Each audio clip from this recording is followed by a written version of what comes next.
yang pertemuan sebelumnya kita sudah pernah bahas campuran. Ada yang masih ingat apa itu campuran? Campuran adalah suatu materi yang terdiri atas dua zat atau lebih yang masih mempunyai sifat zat al-syagah. Bagus Mas Kolili. Sekarang campuran itu ada dua jenis. Ya, apa saja jenisnya? Yang bisa? Campuran heterogen dan campuran homogen. Ada yang bisa menjelaskan dan kasih contoh apa itu campuran homogen? Yang bisa ngacung? Ya. Campuran homogen adalah campuran yang tidak dapat dibedakan antara zat-zat penyebabnya. Good job Mas Rafka. Sekarang campuran yang kedua. Campuran homogen sudah ya tadi. Heterogen. Apa itu campuran heterogen? Berikut contohnya. Mbak Dini. Campuran heterogen adalah suatu campuran yang zat penyusun dengan mudah dapat dibedakan. Contohnya air dan pasir, terus air dan minyak. Ya, itu contohnya dan pengertian dari campuran heterogen. Nah, sekarang sebelum masuk ke ini, Ibu mau tanya dulu. Adakah yang pernah makan dari kalian ini buah tomat, buah jeruk, buah apel? Ada? Saya rasanya asam. Yang kedua, Ibu mau tanya lagi. Adakah yang pernah secara tidak sengaja ketika mandi menelan busa sabun? Ada? Ya, Mbak Nafis? Rasanya pahit ketika kena lidah dan di kulit terasa licin. Nah, yang teman kalian sebutkan tadi, Mas Febri menjawab rasanya buah jeruk, buah tomat, buah apel rasanya asam. Itu adalah contoh dari benda-benda yang ada di sekitar kita yang sifatnya asam. Nah, yang disebutkan Mbak Nafis tadi, ketika tidak sengaja ketika mandi menelan busa sabun yang rasanya pahit dan di kulit terasa licin, itu adalah contoh dari zat yang sifatnya basah. Gitu nak ya. Nah, untuk lebih tahu apa sih asam Bu, apa sih basah Bu, nanti kita akan mempraktekkan tentang asam dan basah. Sebelum kita masuk ke sini lebih lanjut, Ibu tampilkan dulu tujuan pembelajaran kita hari ini.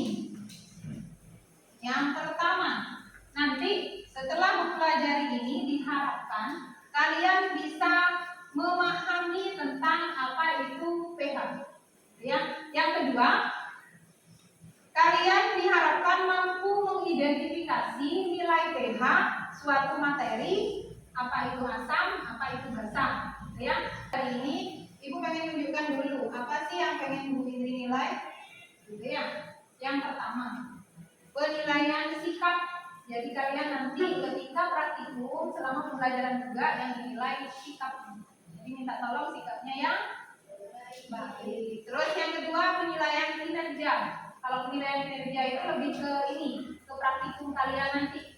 Serius tidak mengerjakan praktikumnya? Bisa nggak menggunakan PTT kayak gitu ya? Bisa nggak membaca warna dicocokkan dengan skala? Terus yang ketiga, penilaian pengetahuan. Ini yang terakhir nanti. Ibu sudah ngirim link Google Form. Nah, di situ ada soal 5 soal. Nanti itu dijadikan untuk penilaian pengetahuan hasil dari jawaban kalian. Itu ya. Ibu punya video tentang ada kaitannya dengan asam basah. Minta tolong diperhatikan. Kalau perlu dicatat. Ya. Oke, perhatikan dulu. Dalam kehidupan sehari-hari, kita sering mengalami kesulitan membersihkan benda-benda di sekitar kita dari kotoran yang menempel padanya. Nah sekarang, tahukah kamu bagaimana cara membersihkan uang logam dari keraknya? Cobalah dengan menggunakan air. Tidak bisa? Cobalah dengan menggunakan sabun. Tetap tidak bisa? Sekarang cobalah dengan menggunakan jeruk nipis. Apa yang terjadi? Sungguh mengesankan. Dengan menggosokkan jeruk nipis pada koin, kerak koin dapat dihilangkan. Hal ini terjadi karena jeruk menetralkan zat basa pada kerak koin sehingga kerak dapat dengan mudah hilang. Pada akhir reaksi antara zat asam dan basa, selalu dihasilkan garam dan air yang bersifat netral. Apa informasi yang kalian dapatkan dari video tadi? Yang pertama itu, Mbak Sisil?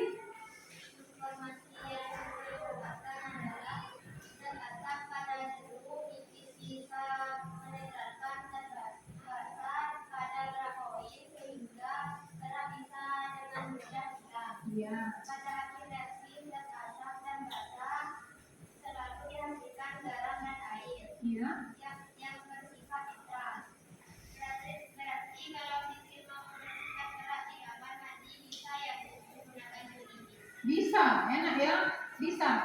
Itu kan kerak pada koin sama, maksudnya jenisnya sama dengan di kamar mandi, jadi zat kapur juga kan? Iya. Apa kalau bersih keramik yang biasa digunakan di rumah juga sama saja? Karena kalau Sisil pakai pembersih itu berarti kamar mandi Sisil jadi bersih. Tapi kalau harus dicicipi dan terbakar berbahaya. Bagaimana ya Bu? Cara mengenali sifat asam dan basa tanpa harus dicicipi. Pertanyaan yang bagus. Mbak Sisil biasa membersihkan kamar mandinya menggunakan pembersih porselin. Mbak Sisil jadi mikir, kalau pakai jeruk nipis itu bisa dibersihkan, berarti sifat jeruk nipis dengan pembersih porselin itu sama gitu ya. Cuma apakah harus dicicip untuk bisa tahu porselin dengan pembersih porselin dengan jeruk nipis itu sama sifatnya, sama-sama sifatnya asam gitu ya? Tak mungkin kan ya, karena pembersih porselin itu nggak boleh tertelan gitu ya. Jadi pertanyaannya Mbak Sisil bagus. Bagaimana caranya Bu untuk bisa tahu sifat zat itu asam atau basa? Nah, pertanyaan Mbak Sisil tadi itu yang bagus, yang akan dijadikan rumusan masalah dicicipi, gitu ya. Ibu pengen tunjukkan dulu teori tentang asam dan basa. Tolong diperhatikan ya. Asam dan basa itu adalah sifat zat. Asam itu zat yang menghasilkan ion H+. Basa itu zat yang menghasilkan ion OH-. Itulah teori asam basa Arrhenius. Jika asam terbalik menghasilkan H+, jika basa terbalik menghasilkan H+. Nah, sebelum mulai praktikum, Ibu minta kalian duduknya berkumpul dengan kelompoknya. Silakan sekarang duduk dengan anggota kelompoknya. Ya, silakan. Ini LKPD dengan bahan ajarnya. Perwakilan satu kelompok ke sini maju untuk ngambil. Kelompok 1, kelompok 2. Silakan LKPD-nya dibuka. LKPD-nya dibuka dan dibaca. LKPD. Nah, terutama di langkah kerja. Yang tidak dipahami silakan ditanyakan.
memiliki pH sebesar kurang dari 7 sehingga memiliki sifat Dua, kertas pH universal pada saat dicelupkan pada larutan NaOH, baking soda, obat emak, deterjen, dan larutan kapur. Memilah pada penggunaan indikator alami berupa ekstrak kunyit terjadi perubahan pada rentang warna kuning ke kuning cerah menunjukkan sifat larutan asam. Sedangkan rentang warna kuning ke merah coklatan menunjukkan sifat basah. Universal adalah untuk mengetahui nilai pH-nya, sedangkan indikator alami berfungsi untuk mengetahui perubahan warna setelah dicelupkan ke larutan tersebut. Ciri-ciri larutan asam adalah nilai pH kurang dari 7. B. Jika diteteskan ekstrak kunyit berubah warna kuning ke kuning cerah. Ciri-ciri larutan basah adalah nilai pH lebih dari 7. Jika diteteskan ekstrak kunyit berubah warna kuning ke merah kecoklatan. Ide gagasan menggunakan kertas pH universal dan indikator alami yaitu kunyit. Ada jawaban yang berbeda dengan kelompok 1, kelompok 2 dan 3. Bedanya di mana? Bedanya di mana? Obat mah kenapa? Hasilnya netral. Seharusnya obat mah itu kalau kelompok 1 hasilnya apa? 9. Bisa saja kelompok 3 itu salah baca menyocokkan warna. Bisa, ya kan ya? Kalau bicara teorinya, obat emah itu termasuk basah. Penyebab penyakit emah itu kan karena asam lambung yang tinggi. Asam kan diobati dengan obat emah yang bersifat basah, makanya jadi netral, jadi sembuh akhirnya. Harusnya sifatnya basah. Jadi kita lakukan yuk kelompok 1. Beri nomor untuk kelompok 1. Hitungkan sama-sama. Berdasarkan hasil praktik kita tadi, kalau sifat asam itu nilai pH-nya berapa? Kurang dari 7. Basah lebih dari 7. Berarti kalau pakai indikator ekstrak kunyit tadi, yang sifatnya asam mengalami perubahan warna dari kuning ke kuning merah. Selain kunyit itu masih ada lagi indikator alami yang biasa ditemukan di rumah untuk menjadi indikator alami untuk asam basah. Ibu tanya, kita hari ini sudah belajar apa saja? 1. Sifat asam basah. Terus yang kedua, ciri-ciri sifat asam dan basah. Yang ketiga, cara menentukan asam basah berdasarkan nilai pH. Nah, sebelum kita akhiri, sudah kirim link Google Formulir ke grup kelas. Silakan HP-nya diambil.